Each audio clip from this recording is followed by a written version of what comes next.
He's an expert in crime and punishment. As a Richmond police officer, William Burnett put his life on the line, working risky assignments like undercover narcotics.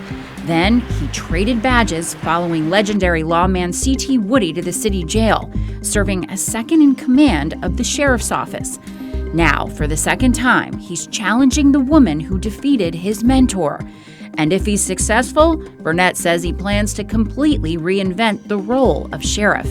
Today, we lock in and talk to this cop-turned-candidate about his past and potential future. Well, thanks for coming back for another episode of Untold. Today, we are talking to William Burnett, who is running for Richmond City Sheriff. And he has a primary coming up in June against Sheriff Antoinette Irving, who we had on just a couple weeks ago. So we're balancing things out. This is not a political show. Right. We don't talk campaign talk much here, but we do want to hear about your ideas and your background and the things that have sort of brought you to this point in life. So, William, tell us sort of, generally speaking, why do you want this job? Because it's the second time that you've attempted this. You lost to Irving the last go around, and you're at it again by a small margin, I might add. Right. But why get back into it? Well, when I was with the Richmond Police Department, I've always been one to be honest, I really love the city. And when I first was with the Richmond Police Department, I always took the tough jobs. I always took the worst of the areas, because I just had a passion for people. And that's really what this is about. I get multiple calls all the time from the community as well as staff that's still there. I even got a letter the other day from the staff from Henrico asking for help at what's going on out there. I don't know. But I found this letter on my step as I was coming up. So evidently people have some kind of love for me. In the city of asking Richmond. you to run. Yes. Yeah. What is it, that you wished the most to change there that is not happening right now?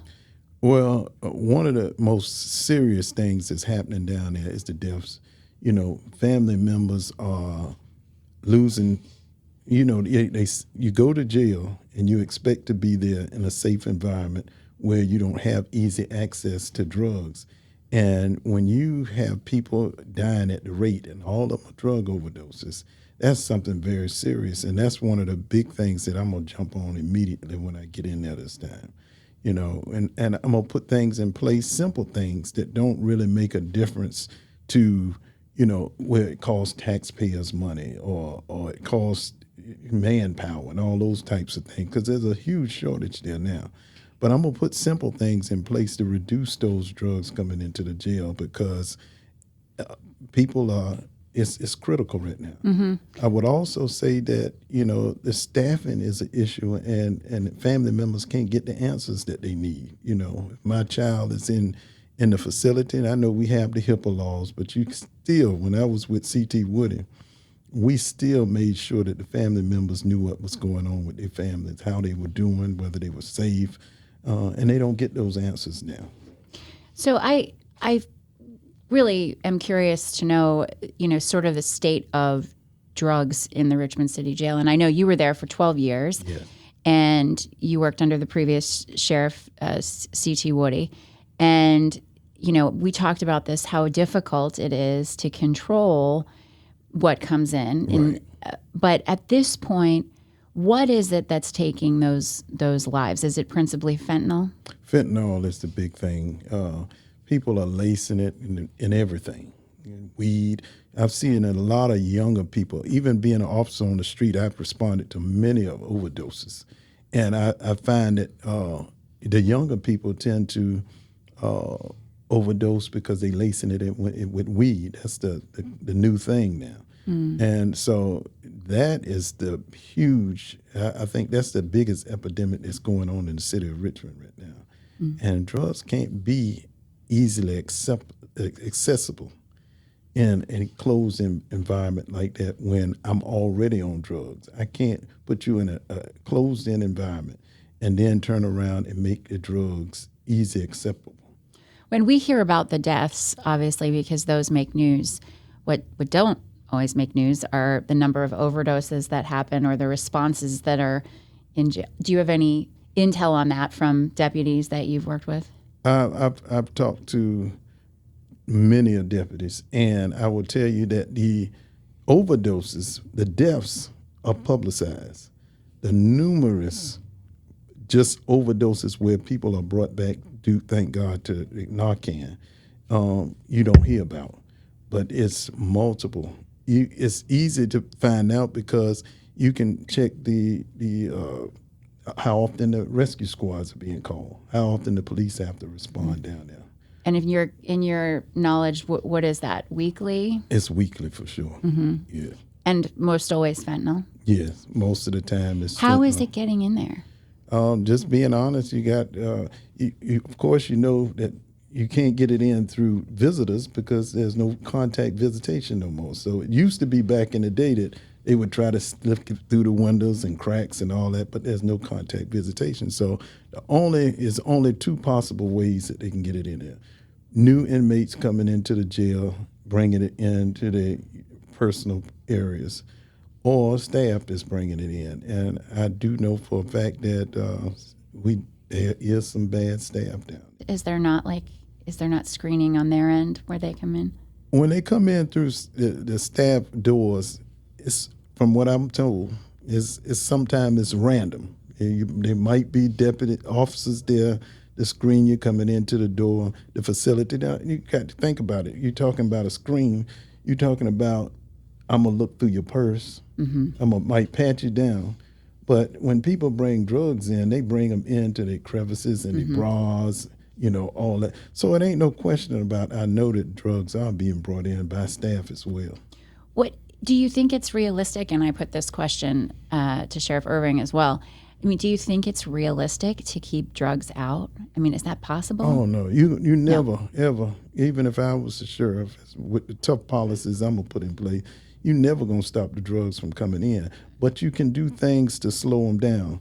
I guarantee you, one of the things that I'm planning on doing is I'm going to bring in, for the first time, drug detection dogs, and I'm going to put one on every shift.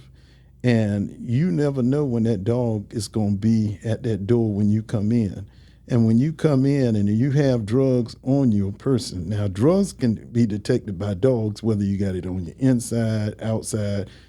That's more effective than just doing a pat down or looking through somebody's purse, because if I know you're going to look through my purse, what I'm going to do, I'm going to stick it down in my bra. I'm going to put it down in my pants or something like that. But that won't help them with drug detection dogs. I'm going to bring up 4 in immediately to one of the first units that I create, and they're going to be the ones that I'm going to have one on every shift so I can run them day and night. I'm going to end the policy about when you come to the work, that you turn around and you can go out to your car back and forth and back and forth and back and forth. That has to stop. When you come to work, you bring what you need, you come in the building, and you don't leave until it's time to go out. You want to order food. I don't want people to think that I'm going to stop them from eating outside food. But we have Uber Eats and all those places like that can deliver food. So I'm going to put little small things in, as well as using the dogs to run the mail that come in. I'm also going to use the dogs to run the staff parking lot. If you got drugs in your car and the dog hit on it, you own city property. And the state law says that you subject to be searched. So you come on the property with drugs in your car, the dog hit on it, just like being on the street, if getting hit. We're going to do some things that's going to reduce the drugs coming into the jail. We did it in 2006 when I was lieutenant colonel down there. We reduced assaults by 85%, and we rarely had drug overdoses, deaths, period. We might have had a drug overdose here and there, but I don't recall but maybe 1 or 2 in the entire time that I was there that was actual drug deaths. And we had other types of deaths due to heat and all those types of things. But when it came to drugs, not only did I do that, but I also did random drug screening. That's something that I heard. With staff? Staff and inmates. I did it weekly with inmates, and I did it randomly with staff. So speaking of staff, I mean, your dog idea actually doesn't require any staff, but in terms of the shortages that exist that you've mentioned are quite significant. And I think Sheriff Irving herself has said there are significant retention problems. It's really hard to keep people. I think generally jails probably face that everywhere in terms of it's just a high-stress job. It's kind of emotionally exhausting. Physically, it can be dangerous. I mean, there's a lot of reasons why I'm sure people burn out. Right. What, first of all, what does the shortage look like that you understand it to be? And do you think you have the resources to get those numbers back up to do the kind of things you want to do? Because you cannot do it with the, depleted numbers. Yeah, you know. From my understanding, what I know now them to be is close to 200, if not a little bit more. But that's where they are. 200 vacant jobs that are not filled. That's probably almost 60% of your staff. Wow.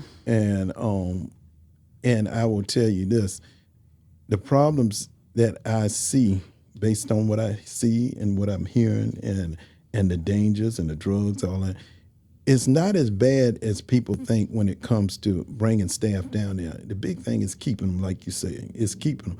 But there's a lot of things that you can put in place that the sheriff department don't offer that.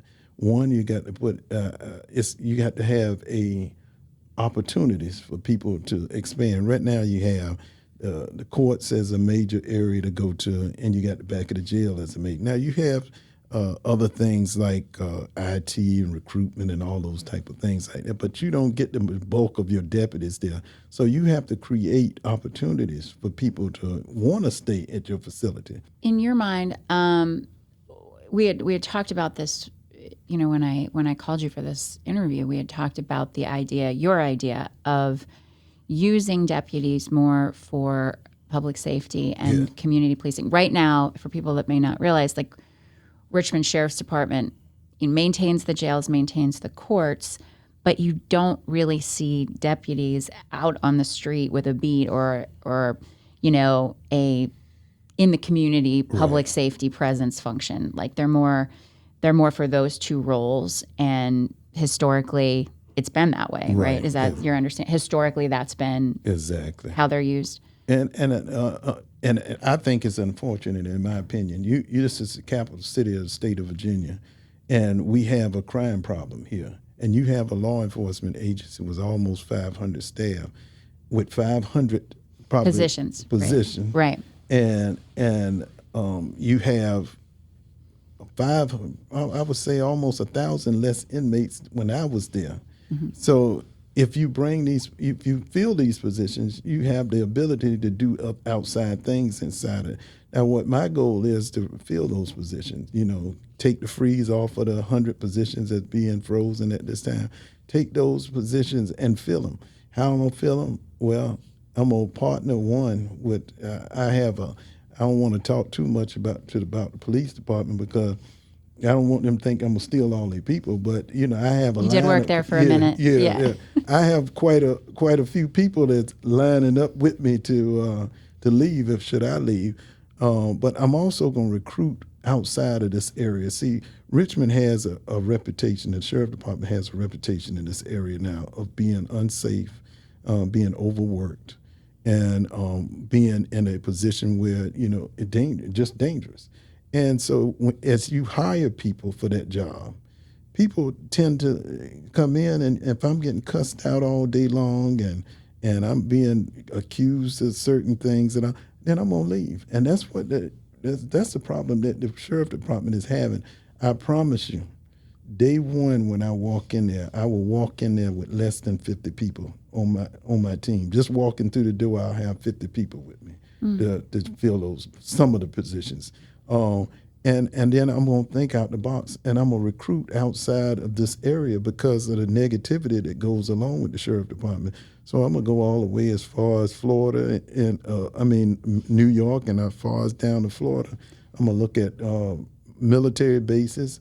I'm going to look at colleges, universities up and down the coast, not just Virginia Union, the Virginia State of VCU. I'm going to look up and down the coast.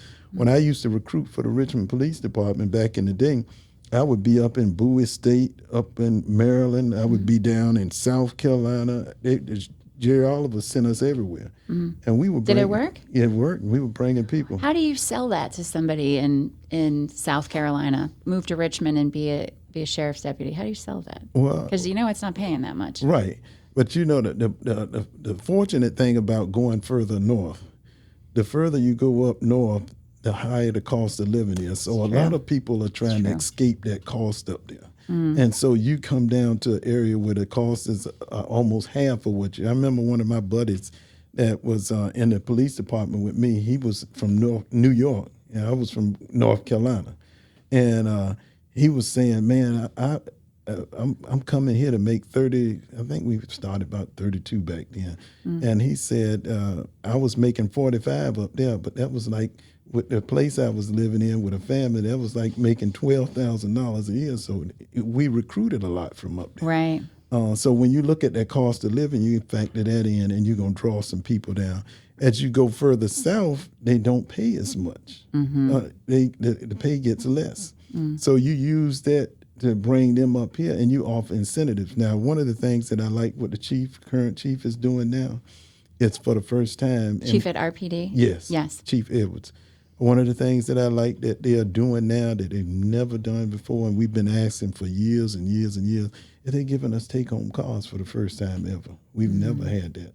Surrounding jurisdictions had that forever. I think they had no choice. I mean, to be fair, my understanding, after COVID, there was such an exodus of officers, and after sort of the temperature really changed around the time of the Monument Avenue protests and all that, I think a lot of these officers felt really unseen, unvalued, and they all went to the counties. And I remember seeing those staffing numbers at RPD and being like, I live in the city, and I'm looking at all of their vacancies and thinking, so, I mean, the car is a huge, the counties do that. So, I mean, if you're going to be, if you're going to be competitive, it would seem to be the way to do it. And another thing that they've done since my time of being there, they've bumped the pay up as well. It's at least one time they were up here and we were way down here, but now they've closed that gap. So you're right. It's easier to go to the counties and get more money, get better cars, all those types of things. The experience you won't get in the county. You won't get that experience. And we're going to talk in the next segment about your real life experience, which is pretty interesting because you've done some gritty stuff. But before we wrap on that, I mean, I just want to, to be able to enact the vision that you have to unfreeze those positions and sort of do the wide scale recruiting, you're probably going to have to battle City Hall. You know that, right? Like you're probably going to have to ask them for things they don't want to give you. Are you prepared to do that? The good part about that, it's all about relationships. When we came into the sheriff department in 2006, 2 sheriffs prior to us sued the city, battled back and forth about getting a new jail. People were all on the ground. People, it was just a mess. The place was a dump. I remember. I went there. Yeah. And when CT got elected, it was about having relationships with City Hall. He had an excellent relationship at the time with Mayor Dwight Jones. We started working with the council and Mayor Jones. And within that second term, even though they had been trying for years and years and years, in that second term, we was able to secure the money for a new $132 million facility. So it's about relationships. I have good relationships with a lot of council people. I don't say all of them, but I do have some good relationships. And the way that I'm going to sell it to council when I do go before them is that it's the benefit of the people of the city of Richmond. You doing this not for the sheriff department, not for me. You doing this to make life what people put you in office for. We've made it so that you going to do the right thing by the people, and not just because you don't like me or you do like me, or you think it's benefiting the sheriff department or not. It's about the benefit of the people. And so when I put these things before them, you're going to have to tell the people no, not me. And I'm going to have them with me, standing up there in mass crowds. I'm going to use the public this time to do a lot of things that the sheriff department had never done before. Last question, and then we're gonna lean into your experience, your past in the next segment. But you always learn more in defeat than you do in victory. You always learn more when you lose than when you win. So you lost to Sheriff Irving the last time. You're going again. What do you think you learned from your last run that you're going to take into this one? What is it that you think you're going to do better? Well, what I'm going to do better is I'm going to reach out to the people more. Unfortunate for me at that time, it was COVID. People were dying. Nobody was opening doors. Civic associations. At this point, I got meet and greets scheduled all over the city of Richmond, houses, fan district, Churchill, civic associations, all as far as a senior citizens home. I have those scheduled all over the city. So we are going to be more visible. Now, I can't say that I'm going to knock on more doors than I did last time because we knocked on 100,000 doors. We just couldn't get to the people. This time I was in Forest Hill, and I was walking down the street, and we always go in mass groups. We have our shirts on and everything. And as I'm walking down the street, car blowing the horn, another one pulls up, stops in the middle of the street, and then a guy pulls up on a moped, and I'm at a lady's house, and she sticks her head out the next door, make sure you put a sign in my yard. So we're going to do things differently, but not by choice. We wanted to do this the first time, but we couldn't because we couldn't reach the people. So we're going to get out there to the public. We're going to get our message out to the public, and we're going to use every avenue. Well, you certainly have confidence, which plays a role, and it certainly played a role in your previous policing life, which we're going to talk about next. We'll be right back.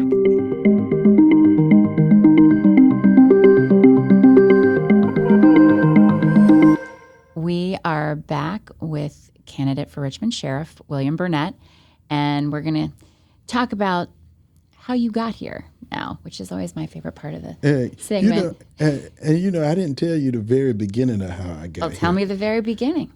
So I'm a fraternity guy having a party at my house, and the police is called.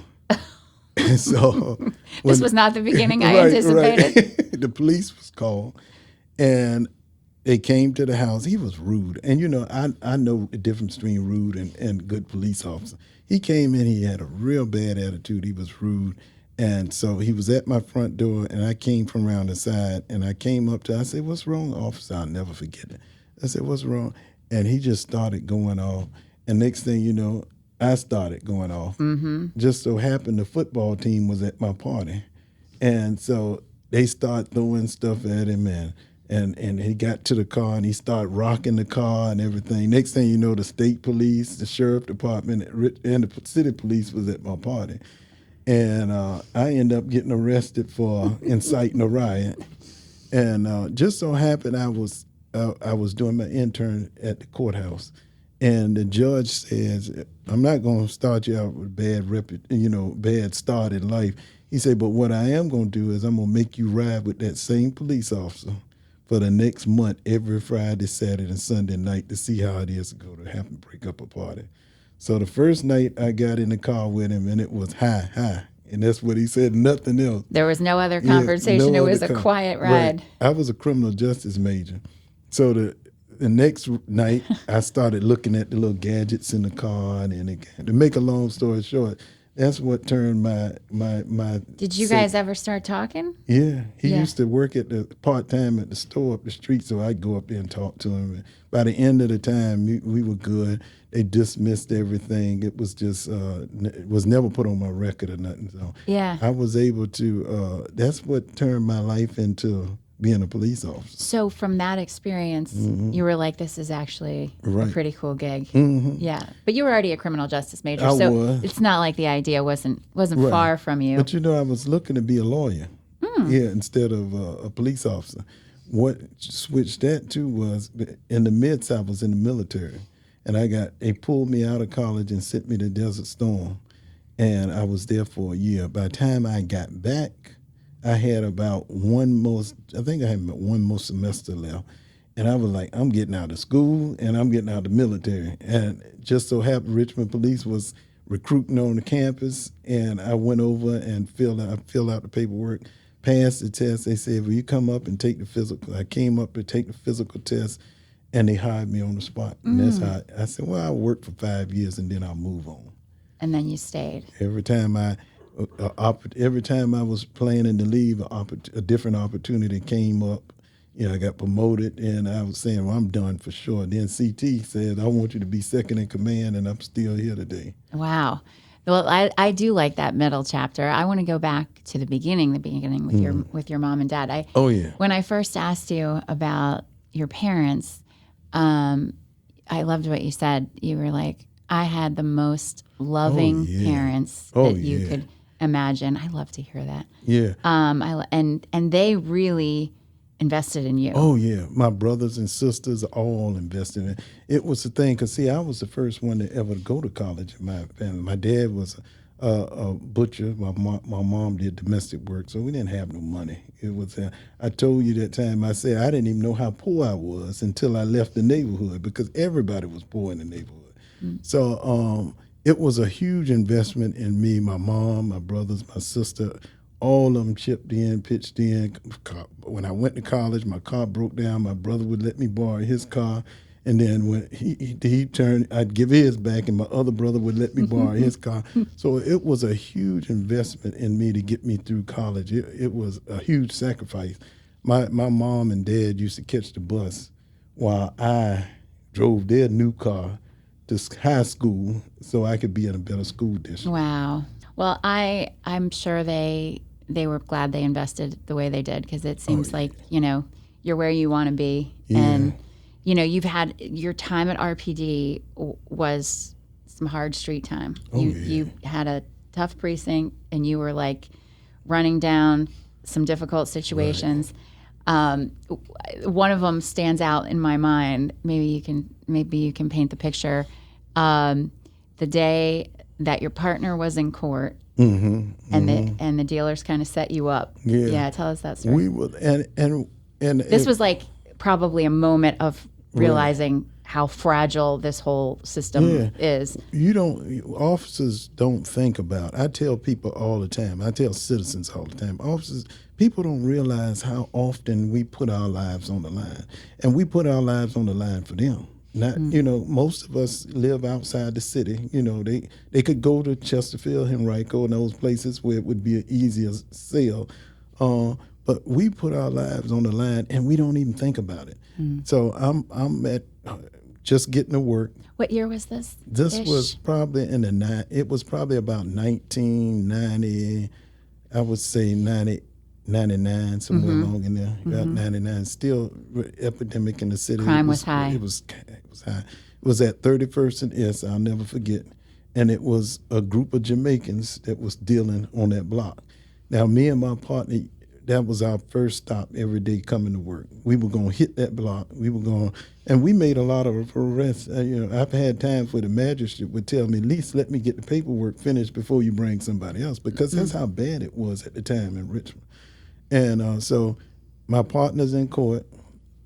A call for drugs come out at 31st and S. And I head up there knowing I should have waited for backup, or I should have waited for another unit to come. I get there, and the entire block is nobody out. Nobody, not kids, and there's always somebody there.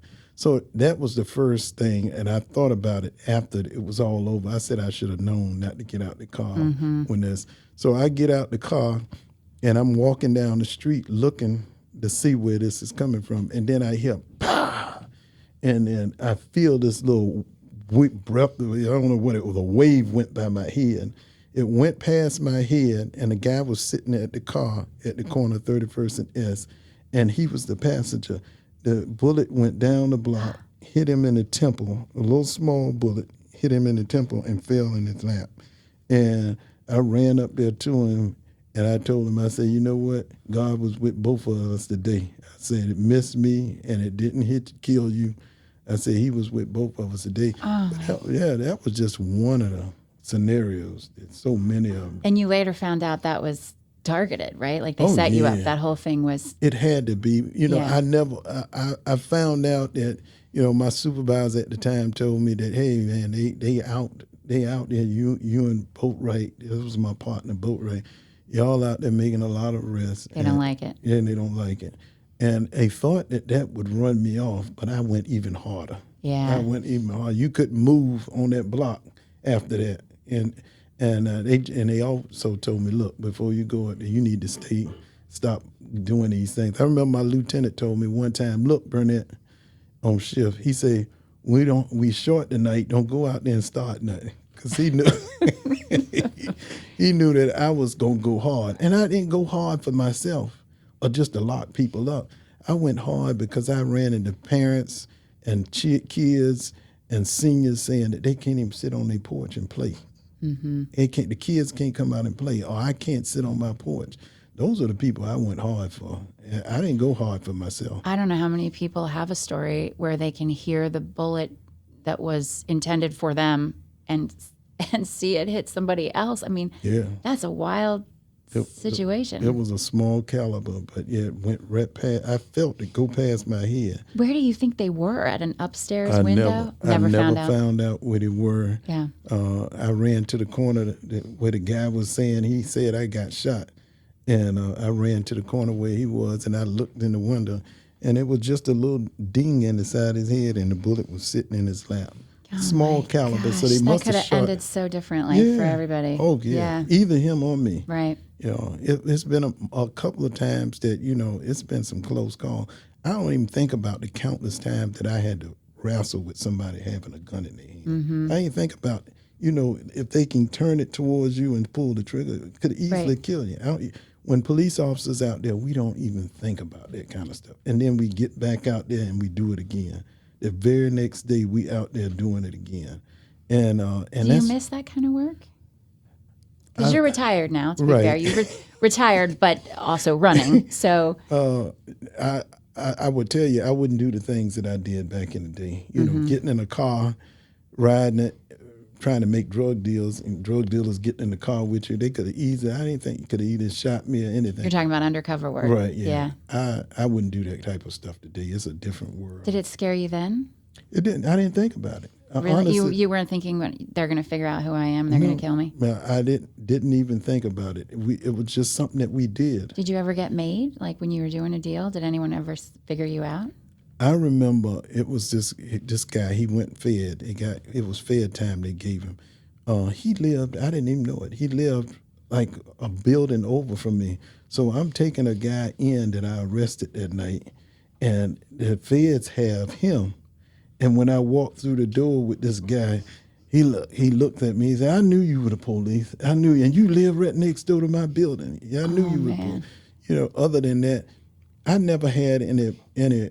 I was never one of those ones that did a whole lot of undercover stuff. Most of my stuff was street level drug enforcement. Mm-hmm. That's what I loved. I loved being in the street because I loved interacting with people. Mm-hmm. So I didn't do a lot. When we did operations with narcotics and places, sometimes they'll pull us and put us in with, to make drug buys and stuff like that. But most of my career was face-to-face, being out in the public, and that's what I loved the most because I love interacting with people in the city. And that'll get you out there for sure. So that was sort of a life or death, like harrowing situation. I want to turn to sort of happier ending or inspiring story. Tell me the story about the gentleman working on your campaign. I just met him a few minutes ago. Oh. And you were giving me the background on the story. It's a good one. Suleiman, yeah. He was down at the Richmond Sheriff's Office when I was a lieutenant colonel. And I used to go around to the pods. That was one of the things that I did. Just like I worked on the street. To be clear, he was an inmate. Yes, he was an inmate. And you were the second in charge under C.T. Woody at the Richmond City Jail, yes, right? Exactly. Yeah. And I treated the jail just like I treated the streets. So I would, every single day, I would go on the pods, and I'd go pod to pod to pod to pod, and I would answer questions, or I would deal with situations that we had. If it was an assault on somebody, and that was my policy, there's no victims in the jail. If somebody assaults somebody, then you're going to deal directly with the colonel. So when an assault came out, and he'll tell you this stuff, I responded myself with my team. And I was going to find out who did it. And it wasn't an option of we not going to tell you. Somebody going to tell me or everybody going to pay for it. That was just that was my policy. Either you going to let me know what's going on this part. And I said, I don't need everybody to run up and tell me. Y'all drop notes to me all the time when you want canteen and food and all this different. I said, drop me a note. If I don't find out who it is by this afternoon when I come back up here, and I'm going to deal with everybody.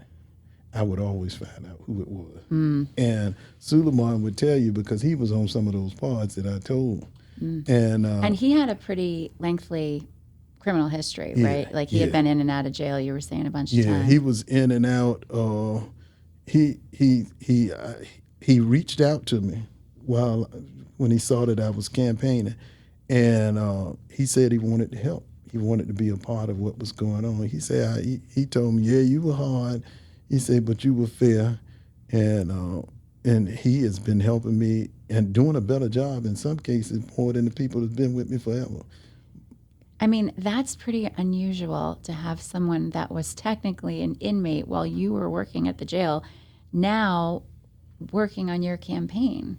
I mean, how long has he sort of turned his life around, I'm guessing, in different time? He's turned his life around. He has a business that he runs up here on Broad Street called Selfies, where you can go in and do the selfies. He got studios downstairs that's why he was questioning the guys about the equipment. Yeah. Yeah, because he's trying to figure it out himself. Right. Exactly. But he's a very committed guy. I would tell you, when he gets something in his head that he's going to do, he's committed. I have to argue with him sometime to bring him back. Hey, this is my campaign, but I want you to do it like this.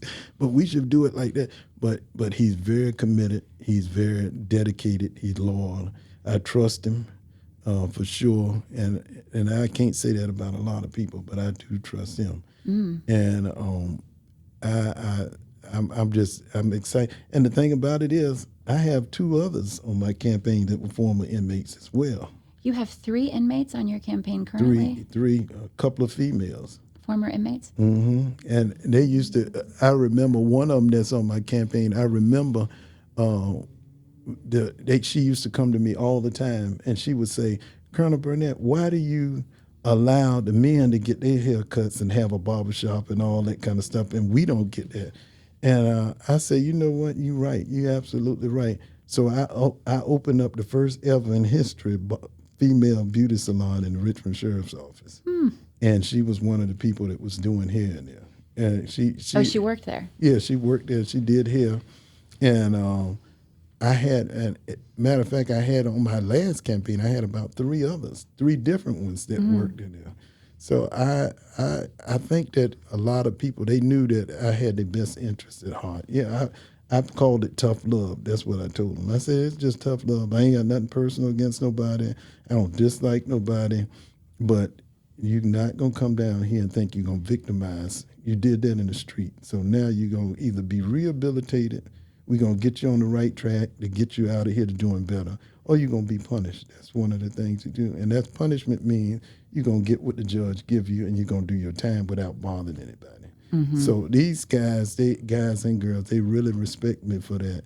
And I'm able to call them up and find out what's going on with it. Yeah, you were saying, too, about, the community policing sort of needs to make its way back. Yeah. That you used to be able to, and I actually think Sheriff Woody had told me something similar about himself, that a crime would happen, a serious crime, and in 8 hours you would know exactly who was responsible just from word on the street. Right, and again, it's about relationships, and people respecting you. You don't have respect on the street, and you're not going to find out anything. Nobody's going to deal with you. Nobody's going to talk to you.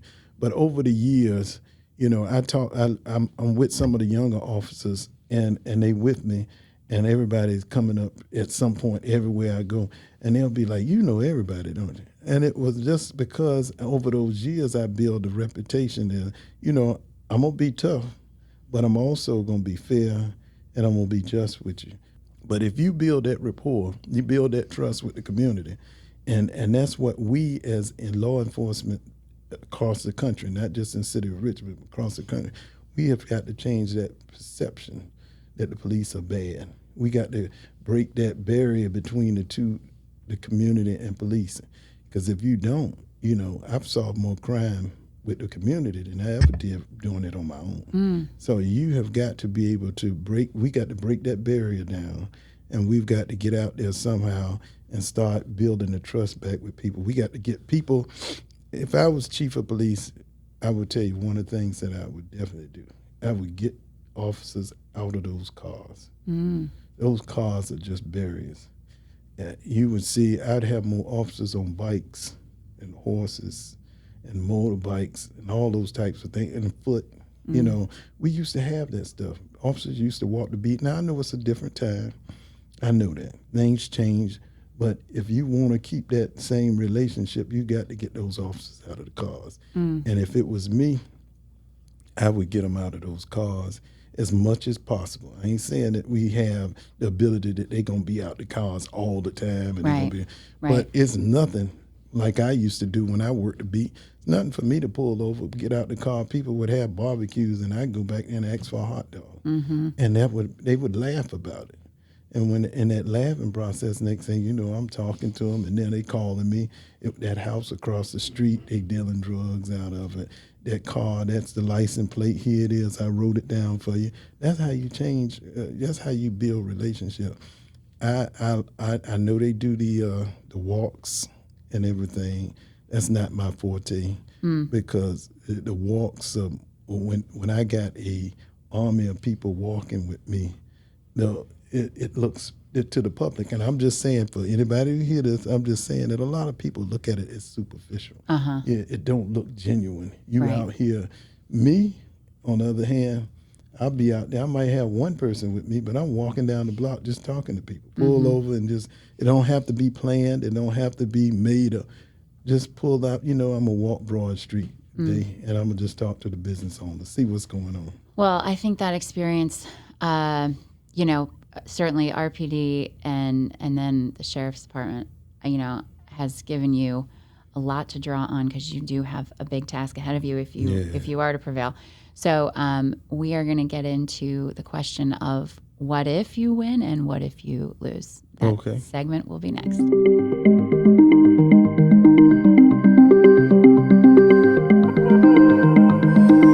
We are back with Richmond Sheriff candidate William Burnett, and we are talking about the possibility of you winning on June 17th or the unfortunate possibility of you losing. Unfortunate for you. I'm not making any judgments here. Not taking a side. So what happens if you lose? Well, my backup plan, I look at it as a win-win. And in my opinion, it's a win-win because if I don't prevail, if God say this ain't what I want you to do, you need to go relax somewhere, then I'm planning on moving out of the country to the Dominican Republic. Okay. I mean, that is not a bad backup plan. If you have to, frankly, the choices are to work in a jail or to go relax the Dominican Republic, and you would rather work in the jail. Right. Yeah. I'd rather be there for the people. And, I feel like I got a little time left in me that I can do some good in the city of Richmond because I just think about the partnerships that I want to do with the Richmond Police Department. I think about all the good things that I'm going to do is trying to get people back on track, changing. We call it building better people. And I think about all those things. I got time to go to the Dominican Republic. But you did close on a place. Yeah, I did close on a place. You can't be unprepared, I guess. Right. I closed on a place about a week ago. And it's going to take some time to build. But I plan on, if things don't work out, then I'm going to plan on selling my house within I hope to have it sold by July. And I hope everything to be gone by the end of December.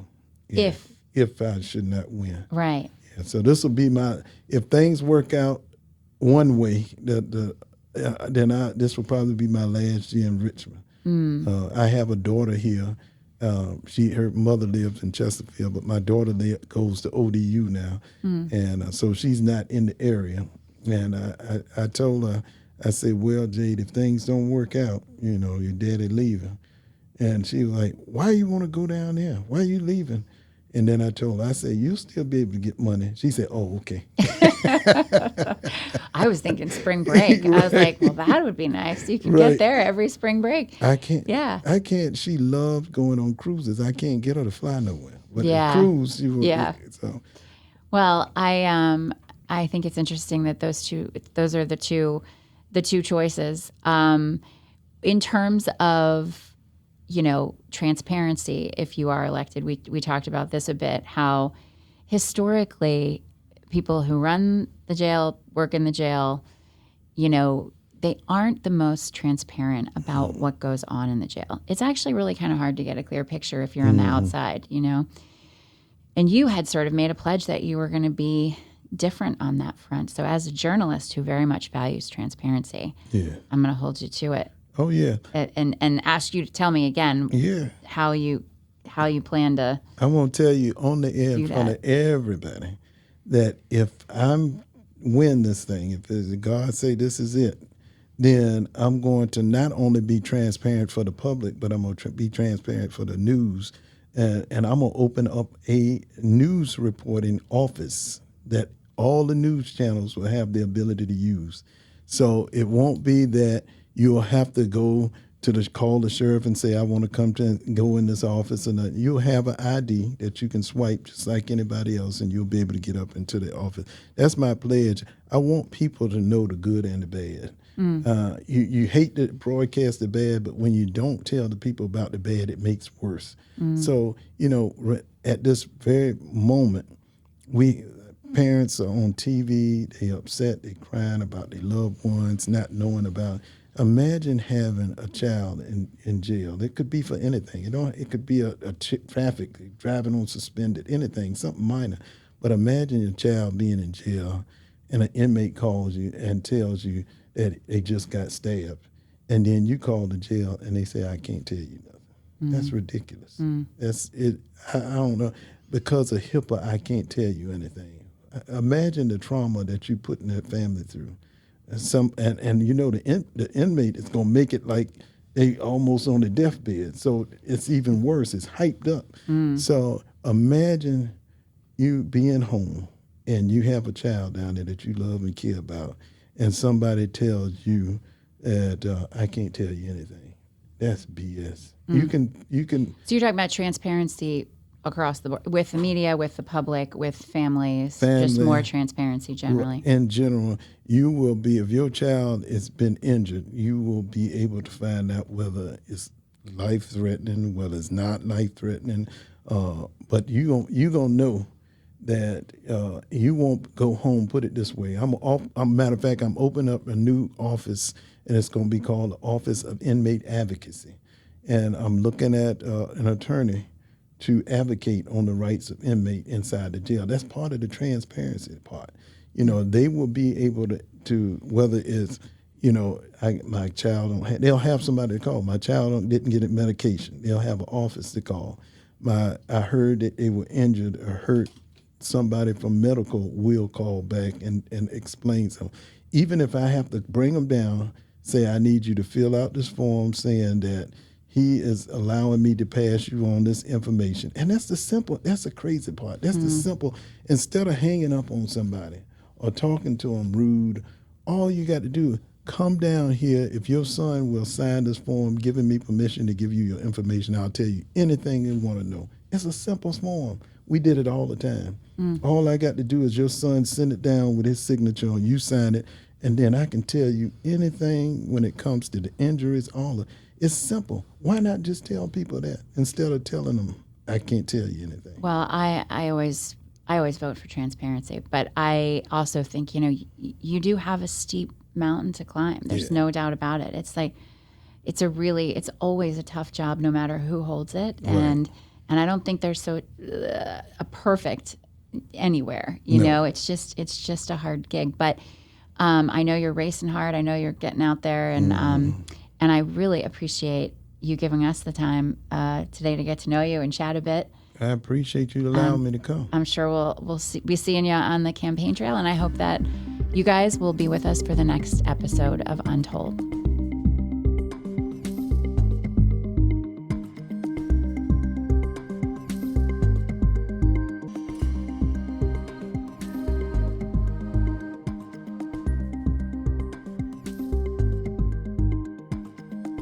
I'm Rich Marr, host of the VPM podcast, RVA's Got Issues. Power grid outages. There was that water crisis that happened. More housing. At least you should get paid $15 an hour, at least. Download it wherever you get your podcasts.